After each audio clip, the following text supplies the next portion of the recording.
Okay, this is the RS485, the serial communication port. So as you can see from here, the ports have two sections A and B. Since the RS485 and RS232, the basic difference is here in order to communicate with different multiple of systems. So here the connector is not the RGF type, it is RS type with a serial port. As you see here, it's a serial port.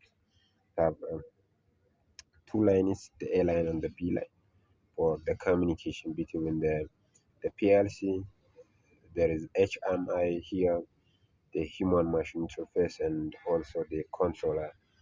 And additionally, here we have the variable frequency drive, so call it motor drive.